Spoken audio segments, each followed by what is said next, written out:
Right, welcome back, everyone. We've got a little bit of time in between pairings. I'm joined now with the one and only Alex. How are we today? Yeah, very good. I've had the chance to hand over our champions medals to those junior champion and the seniors champion. Fantastic to get a little bit of insight from them as well. You know, both players who've been playing for some time, one a multi-time winner this season already. And it's been fantastic then, of course, to come back to our Masters, catch a number of the games whilst I was on my break, of course, whilst I was wandering. I was going to say the streets, but it's not really the streets. the tables. The mean streets of our standard format. But, you know, super fun. And we've had a great sort of mixture of games, I think. Yeah, a good amount of different decks on stream as well. Regis, Gudra, Duraludon, Pikachu. What else was in there? Something else. Boost or Beedrill as well. So a whole lot of fun stuff today, I feel. Yeah, super fun stuff. I mean, just seeing the Beedrill come out of nowhere, just single strike musters. It's such a fun, unique card to be able to play it as your last card of your turn and get a single strike Pokemon that you like from your deck. And that Beedrill really coming up trumps. And I think Bernardo Diaz has continued his run so far and still pretty much almost locked in for top 8 at the moment, but we'll see, I guess, depending on what the other sort of opponents might think in terms of if they decide to ID and things like that at the moment. But, you know, the reason why we're here is because we do have a little bit of time. We do have an opportunity for those on Twitter, those on Twitch to ask us a few questions. I know there's already been one massive question, particularly for us two, because in comparison to the other two, we're the new guys. Yeah, we are the new guys. I have a question there. It says, how do you recommend getting into casting, or any tips? So Alex, what tips would you give to someone who looks to, you know, want to sit right here? Well, I've had a fantastic opportunity to be playing the game for a long time, and obviously it's good to just kind of reach out to those who are already casting. I mean, you know, our Twitter handles and etc. We're always very present at tournaments, looking just to ask and speak to us in person about it as well. Of course, there are routes into it. You know, there's the Limitless stream guys who constantly put out the opportunity for applications to join and have a chance to maybe cast an event. That's kind of one of the routes that we've all kind of taken. We all put our applications in, and it's just a real pleasure to be able to just, you know, expend some of my knowledge and understanding of the game, understanding of the meta, and just kind of give a little bit back to, you know, everyone in the community. Yeah, no, I mirror that all 100%. And one thing I would implore people to really think about if they wanted to get involved being on this side of the camera is to really think about on-camera presence and your sort of how to be entertaining, because not necessarily the best players make good casters, and vice versa. You have to sort of think about how can I portray my my line of thought coherently, well, and try and describe both aspects of the game at the same time, and, you know, be engaging for the camera. There's a lot of things to think about. It's not just you get to sit down here and talk about a game. There's a lot of moving pieces, isn't there? Yeah, exactly. And as part of the application, when we've done it before, is actually trying to provide a bit of a role of sort of you actually casting over a game. You might look at just kind of getting that little bit of practicing is actually quite nice as well. You may look over some of the other tournaments, maybe not within the EU. You know, there's plenty across the pond in both directions. With, you know, the US regionals, you can always just cast over a game just to see how the dynamic is, because you typically have to work with your friend or other partners as well, and then you just get a little bit of practice in. But we're starting to get a few more questions in, which is fantastic to see. I saw a quick question. Someone said, what do they think the most popular deck, or what do we think will be the most popular deck at EUIC? I think it's a quick answer for me. Don't know about you. It's going to be Lost Bot. I mean, Lost Bot is going to be so popular because it's a deck that people know now. It's a deck that arguably gets better in that format due to, you know, matchup spreads changing and things. So I think it's definitely going to be Lost Box. What about you, Alex? Yeah, I'm inclined to agree. We've seen a lot of popularity across the pond with Giratina as well. Now that it's got that fantastic V-Star attack, which can't really be prevented in the same way that it can at the moment with things like Big Parasol, with things like that sort of rotating. And it still keeps that core engine that you already mentioned of that Lost Zone engine that it has. But at the same time. I'm really excited to see how Mew continues to adapt. Yeah, true. There's a Fantastic lot of decks at the moment right now that's still playable in some way, shape, or form. Lugia still has that energy acceleration. What energy is something to be considered? You know, that single strike route is something that's been considered. And then, of course, you've got newer decks. You know, that Gardevoir is looking pretty tasty at the moment. Yeah, so I think Lost Box, Tina, Mew, and then Gardevoir. Here's a really interesting question, Alex. What is your favorite tournament location this season you have casted at? I've actually really enjoyed a couple. I mean, very vaguely, Utrecht's been amazing. Yeah, it has, because the actually. venue's been fantastic. You've got fantastic amount of space. It's also great to finally have an event where we don't have our masks on. We can be a bit more selective with that and just kind of go through, you know, seeing all our friends without so many restrictions now. And it's fantastic to see the growth of a special event. Yeah, so it's been super crazy. fun. And of course, I will go back to sort of some of the earlier events that I've been able to cast as well. Like Warsaw was probably my first one live. And that was a hell of an experience for me. What about yourself, Shay? Yeah, it's interesting. My very first IRL event was at Bilbao, and that was before the new sort of production teams. And that would always hold a place mark because it was, you know, I did like 6 rounds in a row, and it was like real battleground in the trenches. But I really loved it. But I think overall, being able to cast Liverpool, you know, that was a home country regional. Yeah. Only had to get the train there, and obviously it was in, you know, where I live in the UK.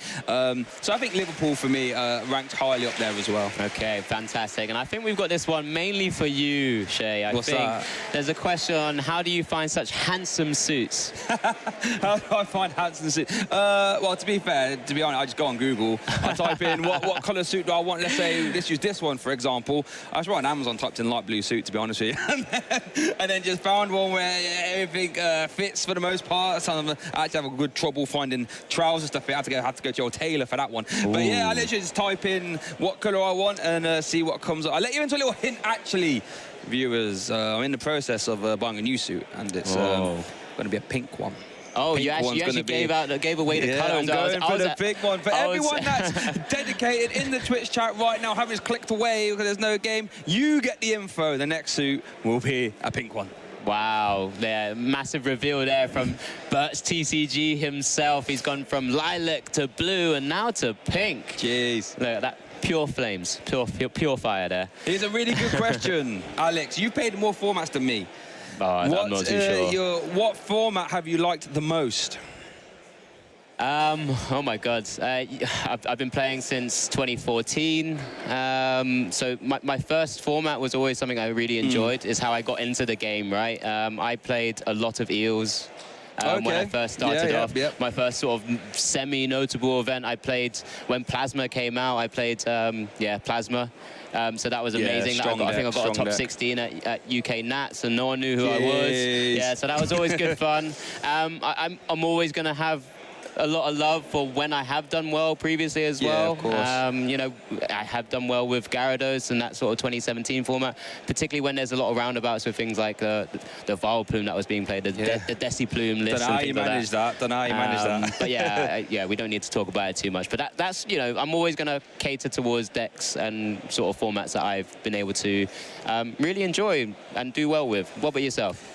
It's an interesting one. My favourite deck of all time is actually, funny enough, Gyarados, like you were just mentioning. But then that's 1A, and 1B is Gramble. I loved Gramble. Oh, yes. And I think if I was to analyse the format, I preferred the format that was Gramble was in, because there were just so many different decks. You know, Buzzwole was cutting about, Malamar was cutting about, Zoroark had like, 20 different variants. So there was just so many different things. Shrine existed. It was a strong card to like even the playing field. You had Buzzgarb, Shrine. You know, there was ability lock in the game. Weavile, like there's just, and I've probably missed out so many things. Decidueye, Ninetale, so many different options. Percephalon as well, so many different options and decks. And I like formats where there's just so many different options and avenues. They always tend to be my favourite. I mean, right now we have a format which has a lot of variation, Shay. Our next question is, what would you have played in Utrecht if you were not behind the desk? What would I have played? Right, so 2 options. I've got my comfort pick Mew.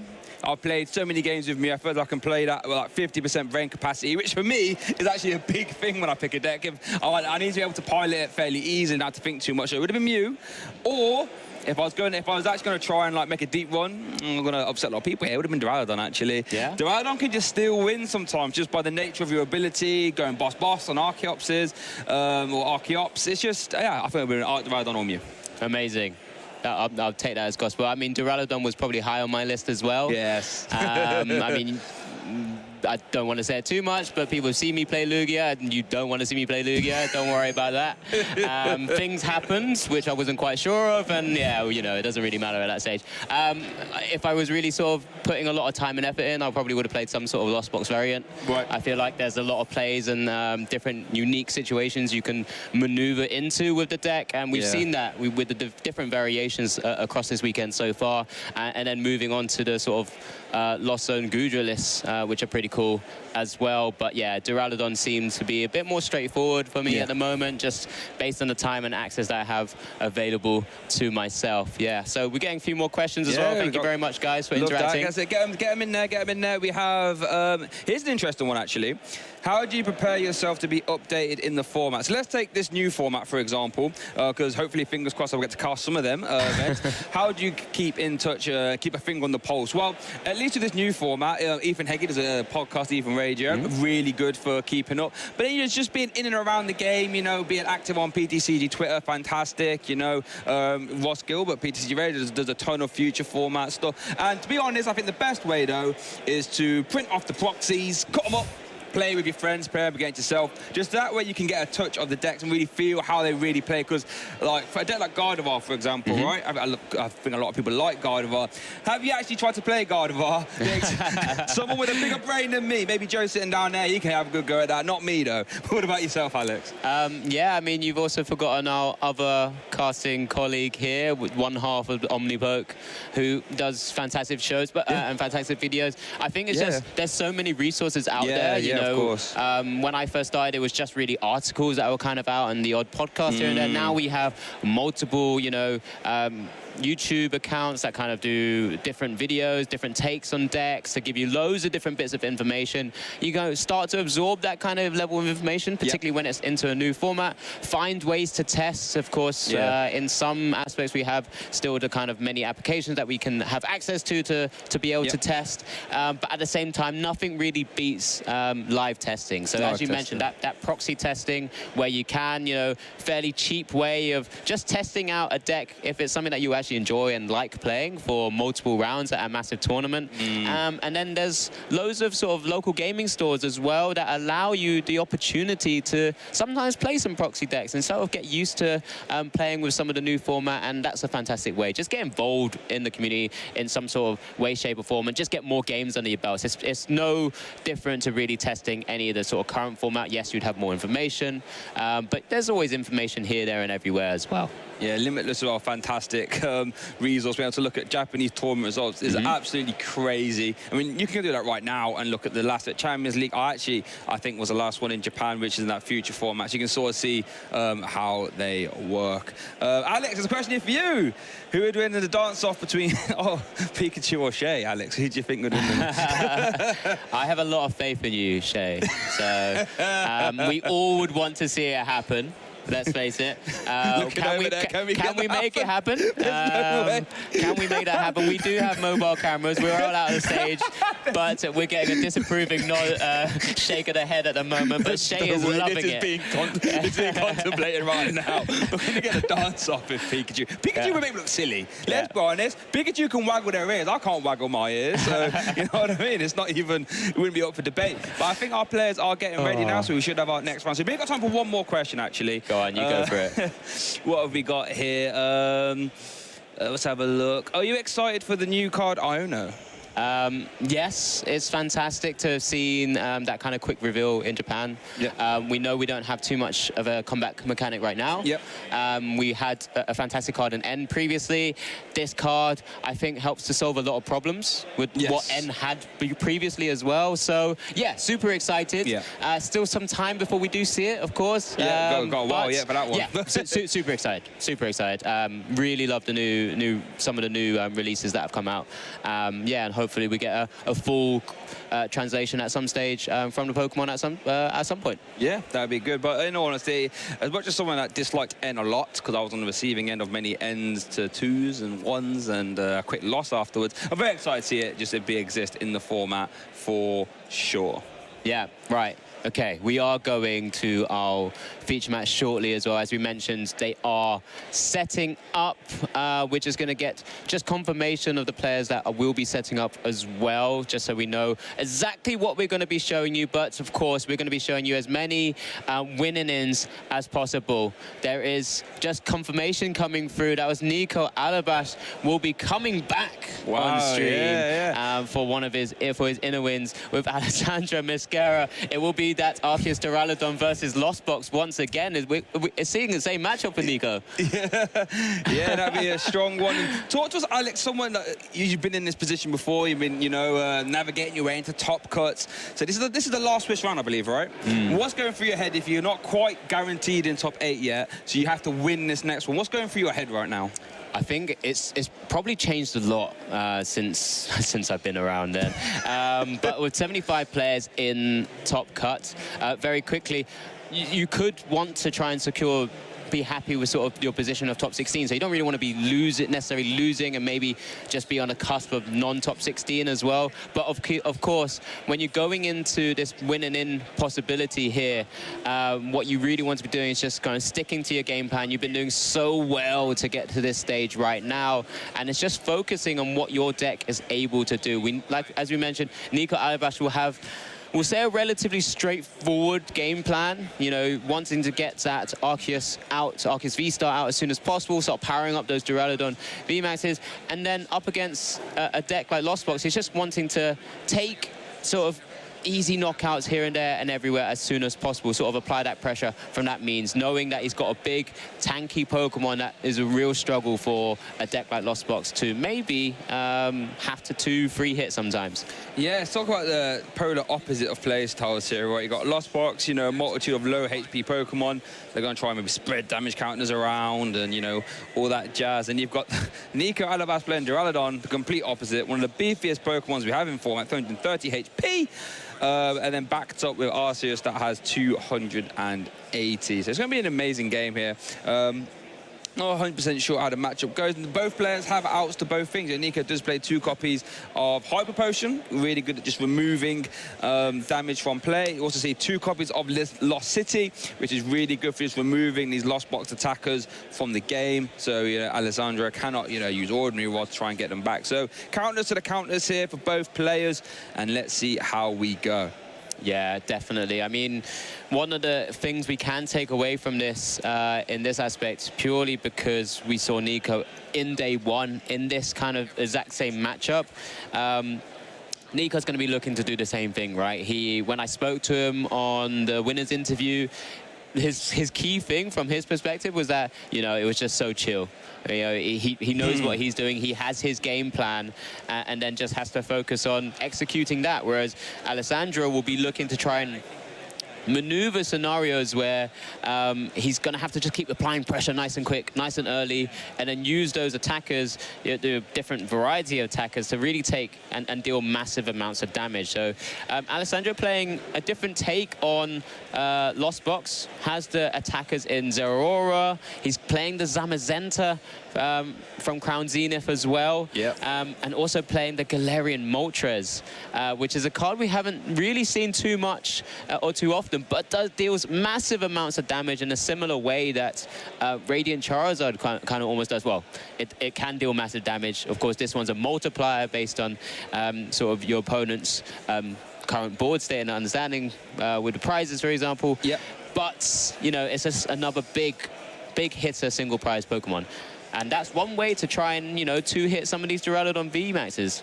Yeah, that's, I think, all Alessandro can try and do. Utilize his big-ish attackers. That'd be like a Zamazenta, that could be a Moltres. Just try and 2-shot the VMAXs, really. But Nico just has so much HP on these Pokemon, right? You know, Arceus has 280, Duraludon has 330. Hyper Potions to heal off as well. Big Parasols to stop any Lost Mines.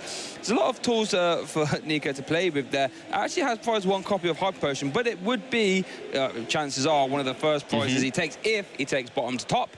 So you could argue there at that point, you might want to just leave it there for now, because when you need it, it's going to be mid-game anyway. So here we see the fist bump. And let's see who starts the game. Looks like it's going to be Alessandro by the looks of it. Yeah. With a mulligan as well, so more cards to work with on his first turn. Does open with that Zamazenta in this last opportunity to try and make it into the top 8. So, you know, it's going to be vital to make sure he's making every decision as perfectly as possible. And here's the quick ball with the Psychic Energy being discarded. Fantastic little art, by the way, with the Psychic Energies. It's great to see as Alessandro just double checks what's being prized. Nothing too crazy at all. You know, a couple of the scoop up nets again would be nice to have to help pivot around, and the air balloon, of course. But he does aim for that Radiant Greninja nice and early. Must have another energy in hand to start using concealed cards. Yeah, it definitely seems that the prize is not too bad. One thing I must say about Alessandro, has a ton of player participation pack promos. They are really gorgeous. Thank you for TPCR if you listen to me right now. Thank you very much for them. They are amazing for the community, and I am a big fan of them. Not the greatest of them. No cards in the Lost Zone, actually, for a Lost Box deck. Not really what you want to see. Both players using Chorus Experiment, funnily enough. Yeah, utilizing that opportunity to see 5 cards and then just put 2 into the Lost Zone while the other 3 go into your hand. It's a really fantastic card to just draw into your deck really quickly and just remove out of your deck some of the less useful cards. You know, it's far greater to be able to do this than just drawing free from something like, you know, I guess it's Galar, Friends of Galar. Friends of Galar, yeah. There's Barry as well. Yeah. There's Friends in History. They love being a good old draw free. Yeah, I was starting to think about the older ones like Tierno and things like that. Pow. But, and Charon. That got played, actually, as well. Exactly. But we do see Nico here with the quick ball, discarding the Temple of Sinnoh. Does begin to try and get his Duraludon V down as well. Of course, going second is not actually the worst case for Nico. If he does find a DT, he can immediately power up the Duraludon V with Trinity Charge. But it's dependent here right now. Has shuffled up the deck sometimes to sort of save some space. And there's the Chorus Experiment. Does he hit the DTE? He needs to find any energy, really, would be great. I don't think it's well. Oh, wow, finds the DTE as well. And funnily enough, Nico is the first player to get cards in the Lost Zone faster than the Lost Box decks, funnily enough. Yeah, well, I got a big Parasol as well. It's going to be good for stopping any Sableye shenanigans, any of that. And that's an amazing strong turn there for Nico. I didn't see if he has access to get to himself to a V-Star. But you can't ask for more than that of Nico. I always feel when you're playing Arc Duraludon, if you get the turn 1 Trinity Charge, going second, it's like a little bonus. You think, oh, things are going well for me right now. Yeah, it's a really strong turn here from Nico, especially when going second. Of course, hasn't dealt any damage, but doesn't activate. Well, I guess the Zamazenta is in the active position. Doesn't really activate the retaliate attack on that as well. Yeah. One of the big attackers in Alessandro's list, where, you know, one of the few additions really from Crown Zenith, being able to use a retaliate, which is 100 damage plus 120 more if something was knocked out on your opponent's last turn. So a really powerful card, and to include in this. And we do see more draw cards here from concealed cards, but it just hasn't quite got the pieces. But does have a Chorus. Yeah, it does pick up the Chorus's Experiment. There's a couple of one easy choice at least with the Battle VIP pass, no longer usable.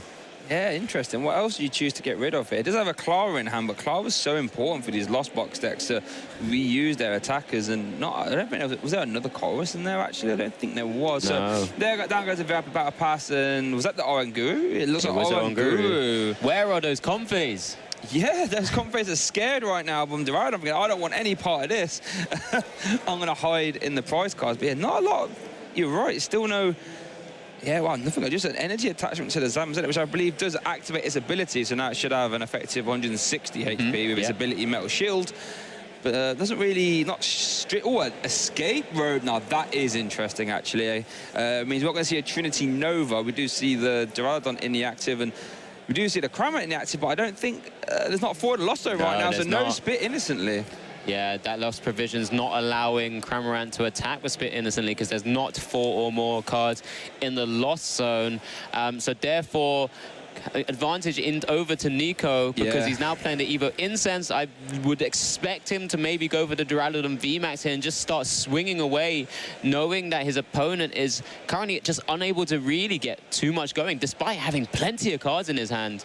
Of course, will at some stage maybe want to use that Arceus V-Star as well, just to use Star Birth, so he can grab any 2 cards during this matchup at some point. You know, when he wants to target down a particular Pokemon, he could just Star Birth for bosses, for example. Or then just start getting other things going. So loads of options here. Nico able to draw into many cards here, immediately into the Star Birth, grabbing 2 cards. Let's just see what exactly he will be going for. And at this point, you know, Nico is set up. He already has, in effect, 5 energies attached onto his 2 Pokemon. I wonder if one of those 2 cards is going to be the Lost City, just to really start putting on the pressure. I imagine one of them is going to be Duraludon VMAX, or a way to find Duraludon VMAX. I wonder if that other one's going to be a Lost City, because I quite like the idea of just really starting to put pressure on. There we see, oh, maybe it was just energy, a switch card maybe, or we're just going to see a big Parasol. Maybe that was in hand already.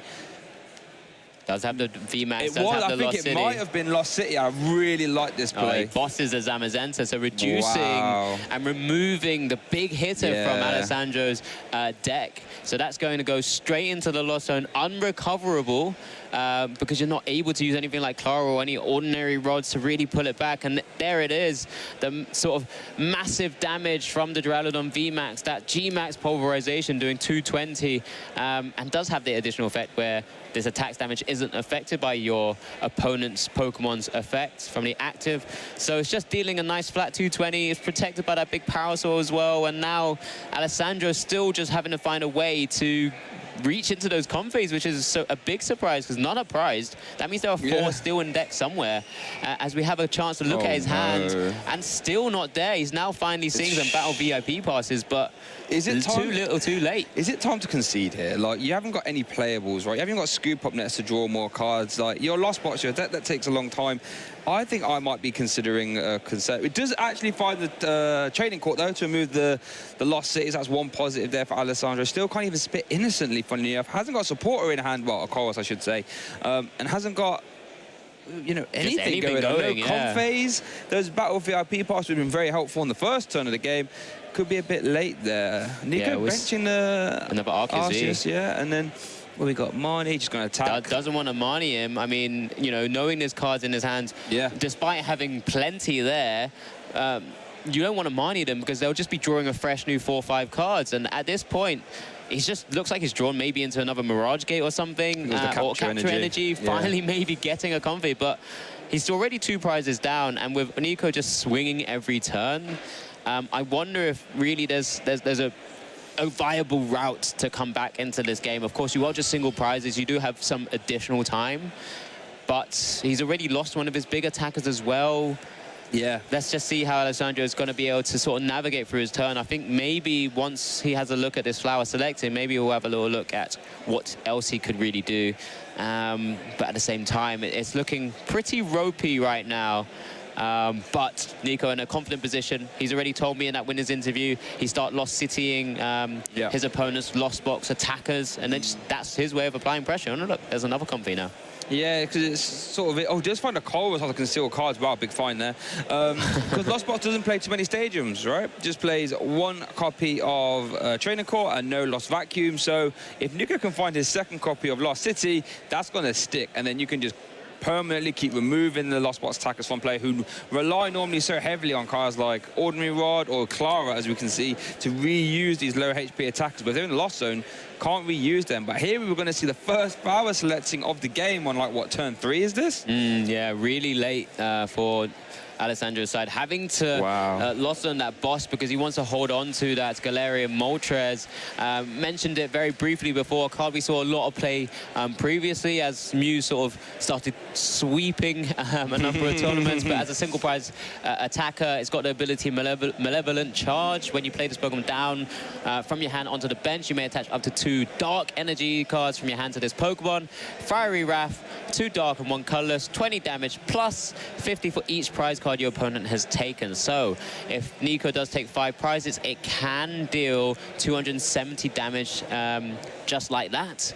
And then does still need to sort of stretch a little bit more for that Duraludon, but we'll see if there's any other way that Alessandro can start maybe spiking some additional damage. We do see the Sableye come down as well.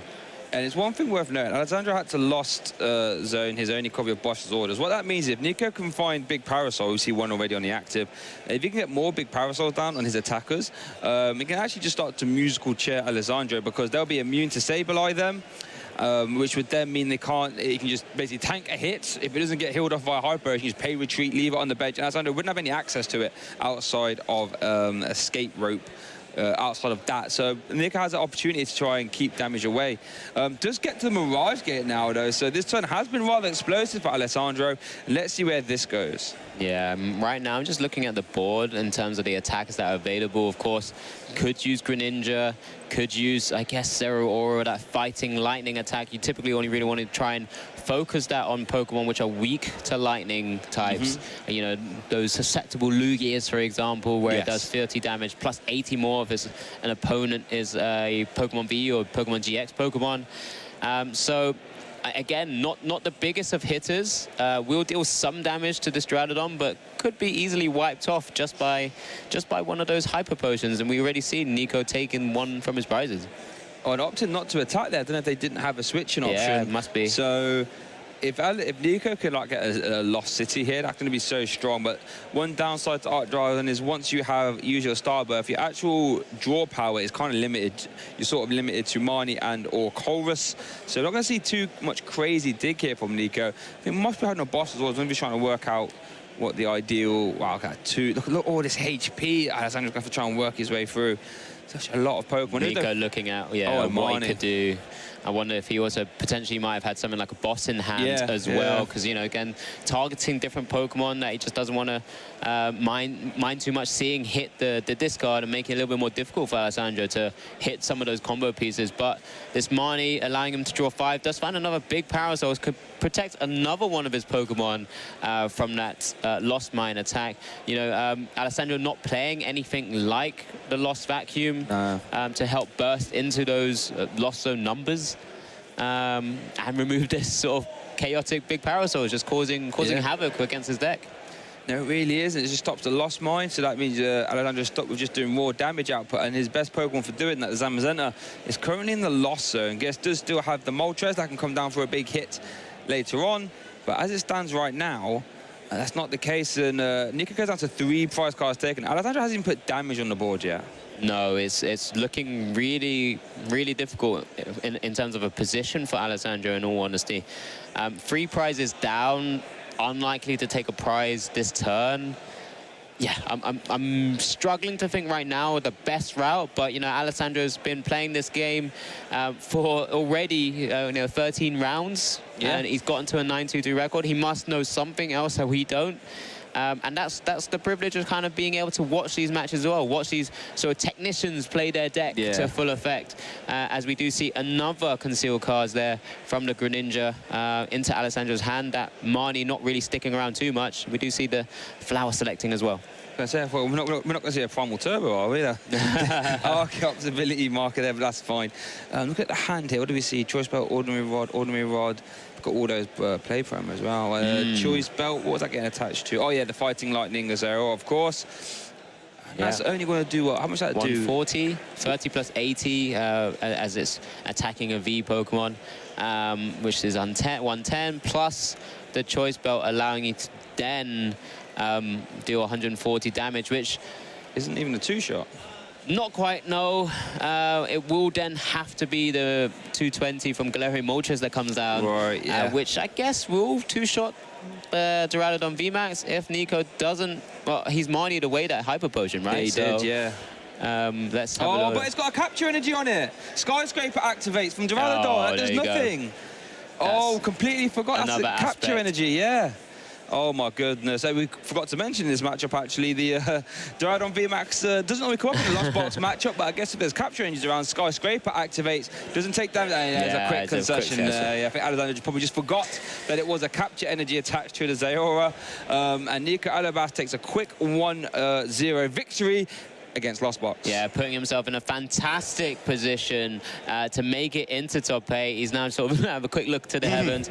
Wow. Thank you, Arceus. Yeah, thank you, Arceus, exactly, for putting myself in that position where Duraludon VMAX really just coming up trumps, not just being able to attack and being big, bulky Pokemon. That Skyscraper really just showing why it's such an important card at the moment in the format. Yeah, it just puts a lot of pressure on your opponents, right? You know, against Lugia, for example, they just grind to a whole outside of Amazing Ray Yveltal. Against Mew VMAX, if there is no path to the peak, you're now immune. And against Regis as well, if there's no path to the peak, you are immune. So just making your opponent answer questions. And unfortunately, they're just that one capture energy, which I think is just forgotten about, activates that ability, and that leads to a concession. Yeah, I guess he was thinking the same way. We were just kind of looking at the damage, really, trying to work out how Alessandro may be able to take the 2-hit knockout. And of course, that probably would have worked the 140 and then the sort of 220-ish from the Galarian Moltres. And yeah, it was just one of those little things in hindsight, which unfortunate, you know, remember you are playing on stream, there's a lot of pressure involved. There's, you know, either the, I guess, music or sort of white noise that's happening through the headset as well. Just being able to sort of take your time, sort of maybe not lost his head a little, but, you know, he was so behind that he just had to find another route to get into the position. As we see both players setting up for game 2 now of our final round of Swiss for a chance to be in top 8. And we do see that massive Galarian Moltres in the prizes, but Alessandro starting with the perfect hand. Well, at least 2 cards of a perfect hand. There's the Comfy and the Active Spot and a Battle VIP pass. Yeah, sort of polar opposite to last game, right? Alessandro didn't Flower Select to, like, what, turn 4 or 5. Now immediately getting 2 basic Pokemon into play immediately, and we'll be able to use Conceal cards and or Flower Selecting and get off to the races as soon as possible. Yeah, and we do see, oh, Nico also starting his Arceus V as well, so we'll have the opportunity to try and use that DT to power up maybe a Duraludon once again, but let's see if he's able to do that. After Alessandro completes his turn 1, he's just double checking what is prized. Another little quick scan for you viewers at home. There's nothing too crazy there, of course. There's that one tech card we get to see in Alessandro's in the bottom right, the Echoing Horn, which is something he hasn't obviously shown Nico, so he doesn't know that that's available. That typically has been another way a lot of decks have combated against Arceus Duraludon, because, you know, that Duraludon stopping you from dealing damage with special energy or just being a big bulky Pokemon. If you can just maybe Echoing Horn another Arceus V, which is a little bit easier. Yeah. Sometimes that's the way it goes down. Yeah, and a lot of decks try to defend themselves against Echoing Horn by filling the bench, but Arceus Duraludon is not a deck that can do that, because obviously that'd be very counterproductive to try and limit your opponent's prize, making them go through Skyscraper as much as possible. So yeah, Echoing Horn would be pretty live, but unfortunately isn't the prize cards here. Now it is towards the bottom, so chances are Alessandro might take it upon the first KO. But as it stands now, though, he's going to have to do a little bit of digging to go grab it. Yeah, and as we do see, is that the Capture Energy go on to the Comfy as well? So does have the first Flower Selecting, immediately chooses the Chorus's Experiment, of course. Must have another switching out in hand. Scoop Up Net going into the free Retreater well, not free Retreater, pay Retreater with the energy attached to it. So then he could potentially get free Flower Selectings off this turn. There's a Galarian Zigzagoon, sometimes useful as well to kind of help ramp up the damage. Keeps hold of the Escape Rope. This paying retreat cost going into the Comfy will give him the third Flower Selecting. But yeah, a much better start from Alessandro. Much better start, yeah. 3 cards in the lost zone. Ooh, that's not something you want to see. It has to be Clara, right? Yeah, he should be playing the 2-0s, which he does. The Zamazenta again needing to be used for that 2-hit KO on some of those Pokemon that's, you know, big and bulky on Nico's side. We do see the air balloon attached to the bench Comfy there, just sort of protecting himself, because he does have that escape rope to go into it afterwards as well, which is great that he held on to the escape rope, because ideally Nico will try and get a Duraludon V down or a VMAX somehow with the single stripe mustard, and if he could just escape rope into it and deal early damage, fantastic start that you sometimes want to see, as Nico kicks off with that Poker Gear to draw into the Chorus's Experiment. Yeah, you know, and that's the sort of bread and butter of the RXS Dryden Dex It's an experiment. You look at top 5, keep 3, lost zone 2, giving you a little bit of extra dig. Nico kind of still needs to find a basic energy here because you want to try the Trinity Nova, at least by on turn 2, or in an ideal world, like we saw in game 1, actually get the Trinity Charge off. So there's a couple mini games yet, still needs to get down to Dryden V and find a copy of basic energy or special energy. And let's see what the Chorus quick ball energy. That's a fantastic boy. You got a Chorus as well for next turn. So you probably get rid of... Probably the quick ball. Yeah, quick ball and bottle, actually. But then you kind of need the Ultra Ball to find your RCSV star. So... I think Boss always goes. Was it a tough? Yeah, potentially Boss goes because you play so many copies of it. You play, you know, this kind of deck does go to play forward. Does decide to go with the Chorus Experiment and the Ultra Ball, wanting to make sure he targets down maybe some of those attackers on Alessandro's board with the Boss's direction. But let's see how Nico's now going to play this out, because he didn't get the DT. He does just manually attach the fighting to the active RKSV now. Can get the Dryden V right now and has an Ultra Ball ready, which is why it was an easier that choice. Makes sense. Yeah. So let's just see how he's going to be able to do it. He does just pass. He doesn't want to get his Dryden attacked by that escape rope. I wonder if, because that had a lot of ball searching, I wonder if Nico's going to try and use a single strike mustard next turn. Yeah, exactly. That's definitely an option, saving himself the chance of getting that Dryden V, getting that first little hit on it, because he's going to expect Alessandro to play some form of escape ropes or a few of those, just generally anyway. So yeah, I think you probably hit on nail on the head, because if he's able to get the Arceus V-Star out and then use the Star Buff ability, you know, in combination with all of those ball searches, you will be able to use, well, likely to be able to use single strike mustard and then go from there. But we do see the Guru come out from that quick ball as well from Alessandro, and he's just kind of getting, you know, set up as he would normally expect. There's a Chorus Experiment first, allowing you to see more cards before you flower select and have usually a more difficult choice. I wonder if we're going to see the 0 over sent to the loss. Yeah, he wasn't very helpful last game, buddy. Get yourself in the loss zone. Come on. Cramorant will be able to attack this turn. We don't need you. It's fine. True. And the escape rope going. I love that league promo escape rope. I got a couple of them at home as well. They're nice, they are. Looking over at Alessandro, though, having, 5 in the loss zone already. Look at that polar opposite to last game. Guys can seal cards. 1 and a 2 was that Manaphy and Chorus. Wow, so we're drawing really well there. But we don't need Manaphy in this matchup, though. No, and here we see on Guru. And let's see what we have. What we're working with. There's a Zamazenta. He benches that as well, you know, to show when you are going to be taking knockouts. I will be sort of retaliating if he's able to put damage into this Arceus V, which I see as very likely, and particularly with that flower selecting, knowing you want to get rid of that Manaphy by putting it to the top, you get those cute little plays. Dealing 110, let's say, with a Cramorant to begin with, that puts Arceus V-Star down to, what's that, 170? Yep. And then that Zamazenta is able to come swinging, because we're now up to the 7 and Mirage Gate is live. Mirage Gate is live, so well done, Alessandro. He has a Raihan as well, that can always be helpful. You know, on the back of KO, last box tends to get carried every turn, so... Yeah, wow, well done there for Alessandro. Yeah, look at me go. the little nod, he knows what's going on. It's kind of working so far, so good from his perspective. Of course, Nico taking pretty chilled look and aspect so far. There's a Mirage Gate as well, nice and early. Of course, with Nico having the opportunity potentially to play things like Marnie, you know, Alessandro doesn't know, maybe Nico's eyeing up that single strike mustard.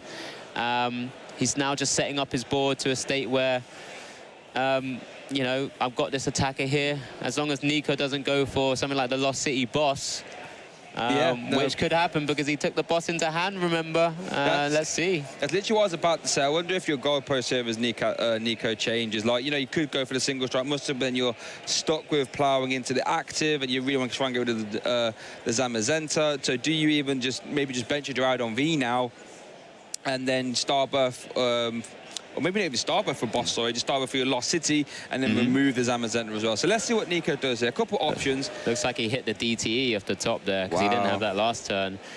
So a number of options available to him. There's the Ultra Ball, discarding Temple's Sinnoh. Of course, he's going to need to use that DTE, and that Temple's Sinnoh will kind of stop him from doing that, which wouldn't be ideal.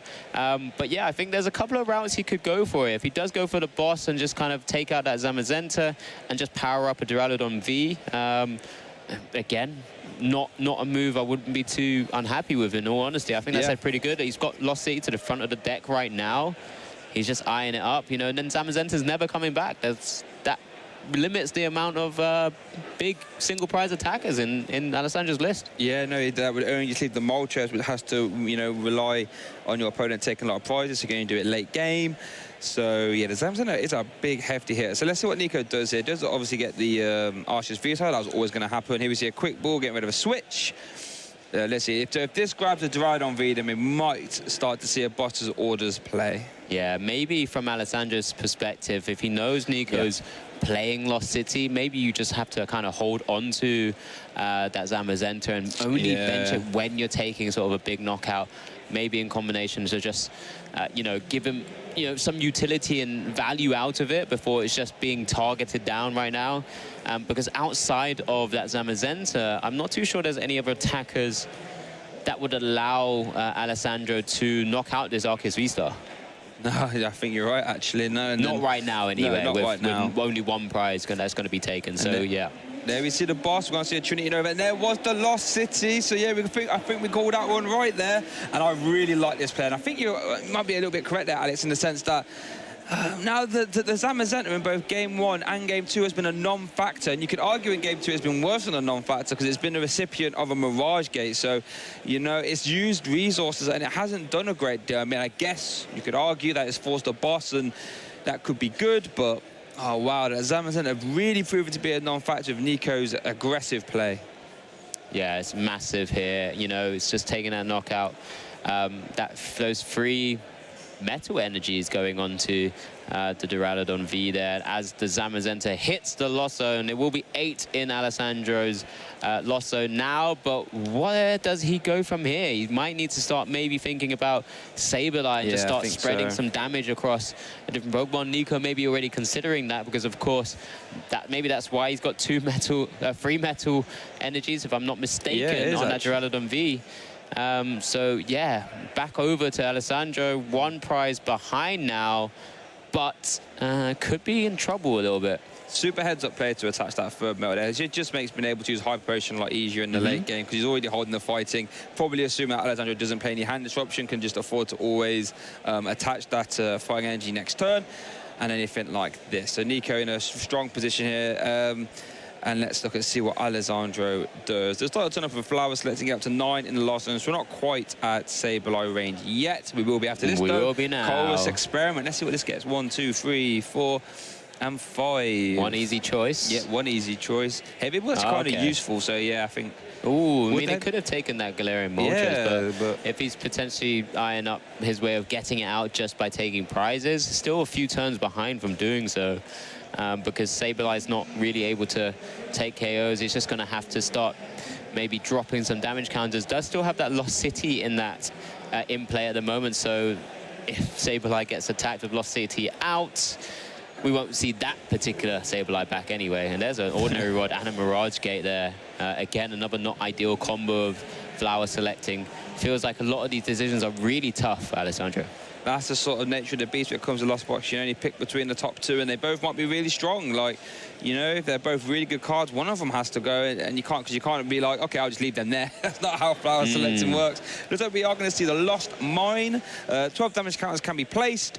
The Arceus is not in range of that, but it does bring the Duraludon V down if he opts to put some there. So, concealed cards drawing 2 cards. 12 in the Lost Zone now, so really turboing around. And let's see that hand. Look at a lot of energy here. We do see Lost Mine.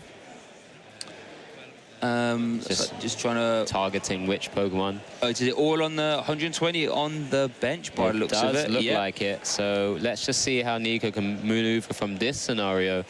both Pokemon damaged now. There's a total of sort of 230 damage on collectively on Pokemon. There's the evolution up to the Duraludon VMAX there.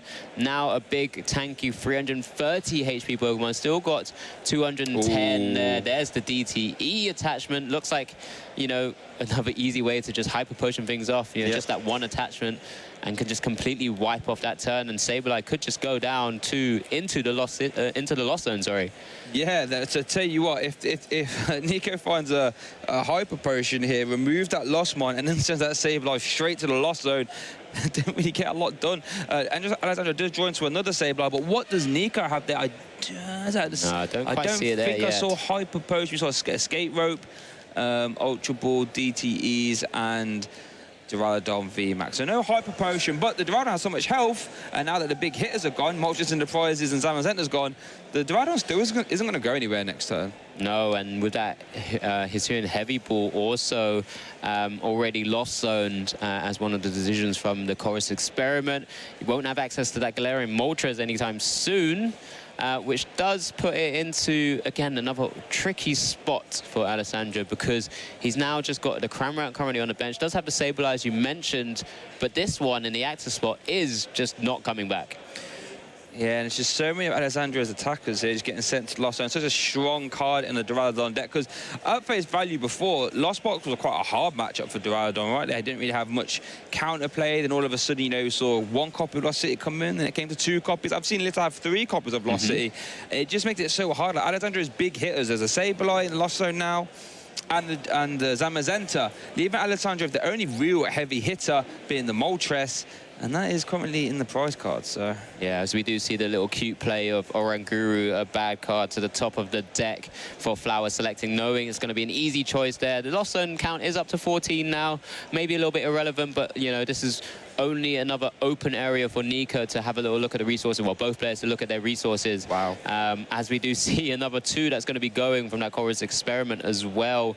Alessandro just digging through his deck after that Marnie, trying to just pick up some more pieces once again, as we do see a Config go down now and the Capture Energy as well. You know, doesn't want to make that same mistake as game 1. I say those Capture Energies aren't quite as useful if you're hitting into a Duraludon VMAX. Also, does find a Sableye. Does he have a copy of Psychic Energy as well? Does find the Training Core, actually, so maybe this Sableye won't get immediately sent to the Lost Zone, allowing Alessandro to get back. I imagine a Psychic Energy here. Was that it looks like a Psychic Energy. So you can use Lost Mine again. Immediately straight onto that Sableye for that Lost Mine, as you just mentioned.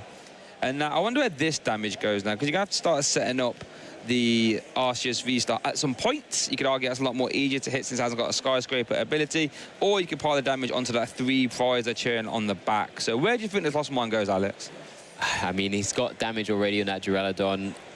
If he applies another 12, again, it could be easy wipe. Does start targeting down that Arceus V-Star in the active spot. Just trying to do both together right now. 60 on each. Okay. Kind of setting up the damage on both. That Arceus V-Star in the active spot now down 170 less. So 110 HP left, so it is just a Cramorant attack off, if I'm not mistaken.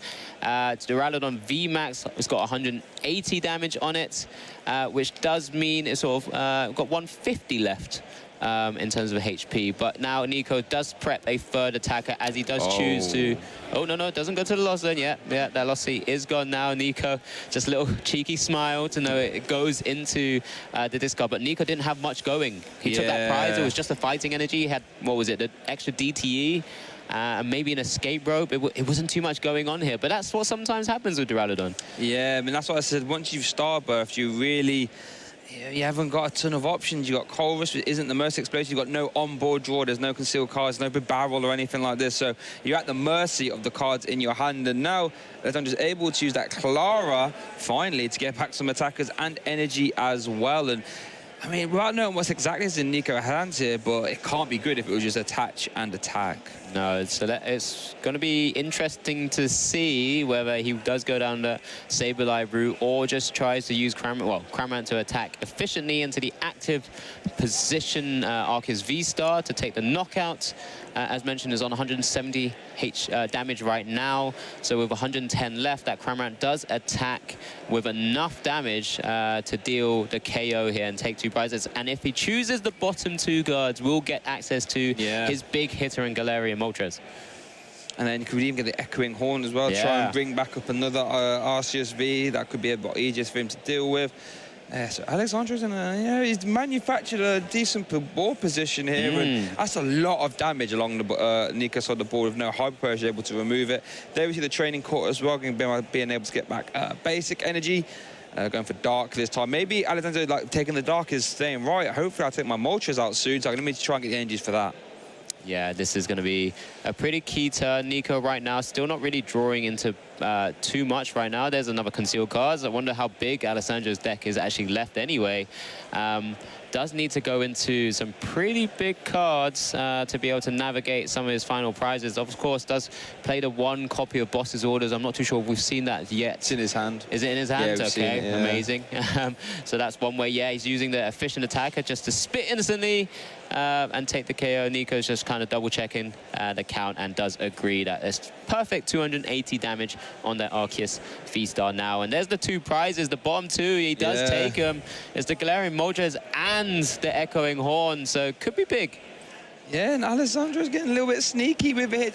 Nico does have a Chorus Experiment in his hand. I wonder if that was the top deck Boss's Orders. Yeah, it must have been.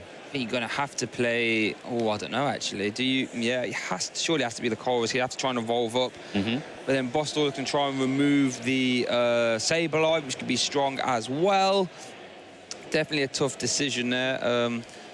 Let's see what Nico opts to do. Looks like opts to go for the Chorus. He'll kind of have to set up. Big turn here. Hyper Potions are huge. V-Star is huge.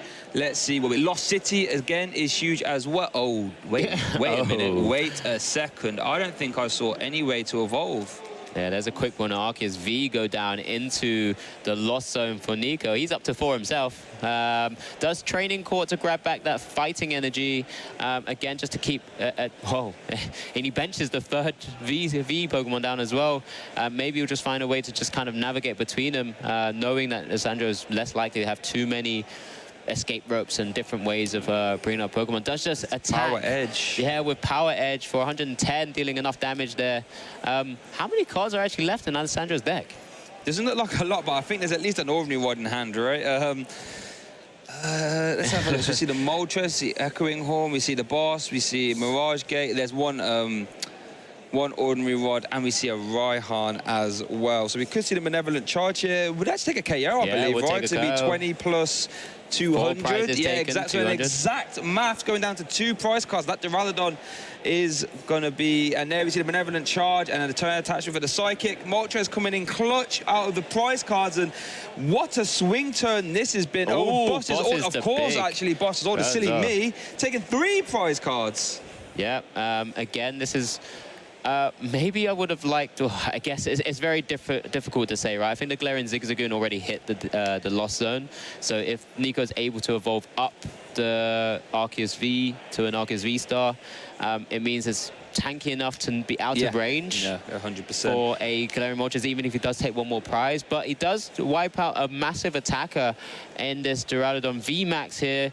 Nico, you know, right now with no Arceus V-Star in hand or on board, Power Edge doesn't do enough damage for the Galarian Moltres as well. So it does deal 220 damage. Just again, another confirmation. 3 prizes. Wow. As you mentioned for Alessandro, just 1 prize remaining. Takes the energy, leaves the comfy that he doesn't need there. And yeah, it's really interesting to see. I wonder if would I just go after the Arceus V? Because no, you're right. It could be if these Arceus Vs get evolved, or even just evolve the active, there's no more Gust anymore. It could be hard for Alexander to close the game out, but it's hard to argue with taking 3 prizes at one time. The escape rope will help that because Nico, what we typically see in Arceus Duraludon, we only see 2 V-Stars. Yeah, no, you're correct. So, you know, as we've always said, this is the reason why we're behind the desk. And these players are currently 9-2-2 in a regionals level event. There's the Raihan, the attachment to the active Arceus V. And I'm assuming he's going to go for the Arceus V-Star here because he's going to need a big bulky attacker that would be out of range from a retaliation attack from that Galarian Moltres. It could be enough unless Alessandro is able to find the escape rope into the Clara, just to get all those pieces together. So it's yeah, really tricky scenario. There's a training court as well for another attachment to the active. There's the Lost City. Oh, now Lost City closes the door on the Clara escape rope play. Oh, yeah, goodness. massive attack with using the Pokemon with just basic energy attached. A Power Edge doing 130, which is perfect. Obviously, the one with DTE would only do 110. Yeah. And that completely turns the game and just closes it out potentially here. Both players down to 1 prize. Nico going again, praying to Arceus, just confirming. But yes, he knows what has happened. Wow, what a game. What a play by Nico Alabas. He knew, it was vital for him to get to that Lost City, utilizing it to full effect. And it looks like we may need to just confirm that he does secure a spot in top 8 with Arceus Duraludon VMAX. Yeah, and it's really interesting to see the Raihan get used there, because not many Pokemon of Nico's did get knocked out, but when it did, Raihan coming up, letting you have that limited dig search that you do have in Duraludon to find that Lost City. And I think if the Lost City didn't come down, it's just going to be a simple Clara, energy, escape rope on the bench, and that would have been game. But Nico finding that Lost City, removing that Moltres, and really swinging the matchup there. Lost City seeming to be an amazing card to deal with Lost Box. Yeah, utilizing every card in his list to full effect. Had some tricky moments with his own Marnies, where I think he Marnied himself into like double DTE, an escape rope and an Ultra Ball, and it just wasn't really quite enough. But then found another Chorus Experiment and Marnies and able to dig himself out, but then find that key card, that Raihan. Being able to just pick any card you want is fantastic, right? It's already such a premium in this sort of current game, where just, although you have to kind of get knocked out one of your Pokemon, just being able to then cherry pick what he wants and end up taking it down, just because he's able to remove all those important attackers, those one-off big attackers from a Lost Box deck. So congratulations to Nico. We saw him twice on stream now with 2 wins.